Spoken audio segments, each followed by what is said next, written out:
Alright guys, I'm back with chapter 16 of Hidden Figures. This is called What a Difference a Day Makes.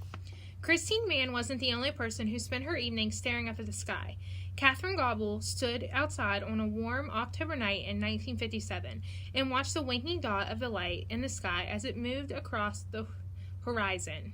At Langley Memorial Aeronautics Laboratory in Hampton, Virginia, and across the country, Americans turned their eyes skyward with a mixture of wonder and terror. As they tried to see the Sputnik from their backyards, they asked themselves, could the 183-pound metal spear launched into the orbit by the Russians see them too?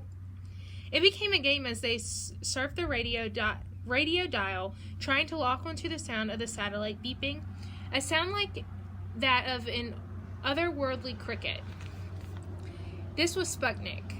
In the 1940s, designing aircraft capable of flying beyond Earth's atmosphere had seemed too far-fetched.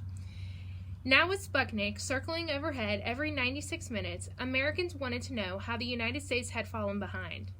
The stakes were high, or it seemed that way at the time. First in space means first period, said Senate Majority Leader Lyndon B. Johnson. Second in space is second in everything. The challenge of space. Catherine Gobble had wondered what the next challenge would be for the Langley researchers, and Sputnik gave her the answer. Space had been a long, dirty word at the airplane-focused Langley, something that the researchers weren't really supposed to spend their time working on. Congress had warned the researchers not to waste taxpayer money on science fiction and dreams of managed spaceflight. The laboratory was tasked with designing and improving aircraft that had practical applications right here on Earth. That didn't stop Langley engineers from imagining how missile shapes and rocket engines and solutions to re-entrain problems involved in high-speed flight research might apply to space vehicles. Applied aircraft that traveled into space first had to pass through the layers of the Earth's atmosphere, accelerating through the sound barrier and then escaping the pull of the Earth's gravity before settling into the 18,000 miles per hour speed that characterized objects locked into low Earth orbit. On the return trip, the same vehicle would have to skid through the friction of the increasingly dense atmosphere, encountering heat that could reach 3,000 degrees Fahrenheit before falling back to Earth. Now that the Russians had a head start in space, the United States was eager to join the race, but engineers debated about how to start. Some favored an aircraft design like a plane that could elegantly orbit Earth and then glide back through the atmosphere, but that might take too much time. With beating the Russians now a national priority, engineers felt pressure to find the quickest, surest way into space. The Flight Research Division, where Catherine Gobble worked, specialized in doing research involving real planes, not parts or models, like people who worked in the wind tunnels. Another group at Langley, the Pilotless Aircraft Research Division, PRD, specialized in rockets and had set up test range on Wappis Island off of the Virginia coast, where test rockets could be launched. In previous tests, the group's rockets had reached speeds of Mach 15 in flight, and then the engineers in the PARD were confident that their vehicles were powerful enough to lift a satellite and human passenger into orbit. The engineers in the Flight Research Division and in the PARD were eager to test their ideas about how to catch up to the Russians in space. From the NACA to the NASA, a number of agencies wanted to manage the space program. The U.S. Air Force, the U.S. Naval Research Observatory, and the Army Missile Agency bid for the assignment, but the National Advisory Committee for Aeronautics, where Catherine, Mary, Dorothy, and the other female computers worked, were chosen to lead the efforts. It was an exciting time for them all. Hampton, Virginia was going to be the center of the space program. In October 1958, the U.S. government combined all of their various space-related groups. The expanded agency had a new name, the National Aeronautics and Space Administration, or what you now know as NASA. The NACA had become NASA, but the change meant more than just a different name. While the NACA had been quiet and largely unnoticed, the NASA would be highly profile and high stakes, and scrutinized by the world. And the women working here would have a higher profile jobs too. The work done by the NACA engineers had been hidden behind the more public operations of the military and commercial aircraft manufacturers. NASA was tasked to provide the widest practical and appropriate dissemination of information concerning its activities. I'm sorry, there was a bunch of big words in one sentence. That meant that the work done at the NASA belonged to every American. All of its actions, its moments of triumph, and its heartbreaking failures and tragedies were to be laid bare to the citizens and broadcasters on television.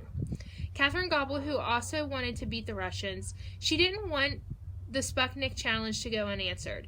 In addition to the national pride, she personally longed to do something untried, untested, and unexplored. Catherine wanted to be part of a team that would figure out how to send humans into space. The end of the West computing.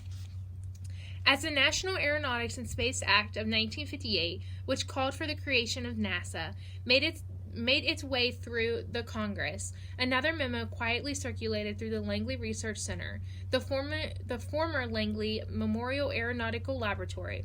The Best Area Commuting Unit is dissolved. Slowly but surely, women from the West computing, like their white counterparts, had begun to receive permanent assignments in different engineering groups. Now only 9 women remained in Dorothy's pool. Dorothy Von Hahn had seen this day coming since the East Computing Pool was disbanded in 1947. Each new facility in the laboratory fueled the demand of specialization among its professionals, including mathematics. The idea of operating a central computing pool had become obsolete. The computing pool had created rare opportunities for women at the NACA. Getting hired by the laboratory as a professional mathematician had been an important groundbreaking step for women, especially the African American women. But now, the times were changing. Aeronautical research had become more complex, and the laboratory needed mathematicians with specialized knowledge. Women like Dorothy Hoover, Catherine Gobble, and Mary Jackson had gotten their start in the West computing and moved on. Now it was time for the pool itself and its leader to move on too. The days of the West Computing Office had come to an end.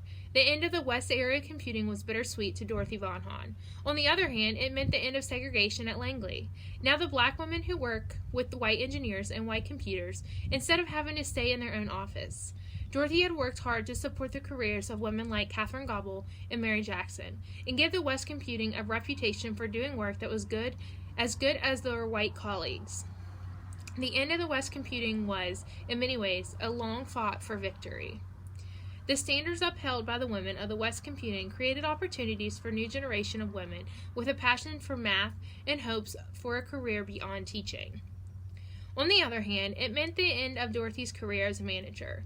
It had taken her 8 years to reach her seat at the front of the West Computing office. For 7 years after that, she ruled a room full of black female mathematicians doing research at the world's most prestigious aeronautical laboratory. But now, she too was being moved to another group with a new boss. Dorothy was 48 years old in October of 1958.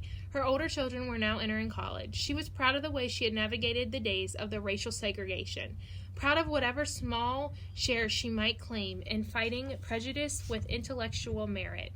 During her years at the West Computing, Dorothy had watched scores of women move from the computing pool to the other positions within the laboratory. She and the other female computers had proven that given the opportunity, the support, women were just as smart as men. Dorothy had never been one to linger over the past, for better or for worse. Langley's fresh start was giving Dorothy Von Hahn a fresh start as well.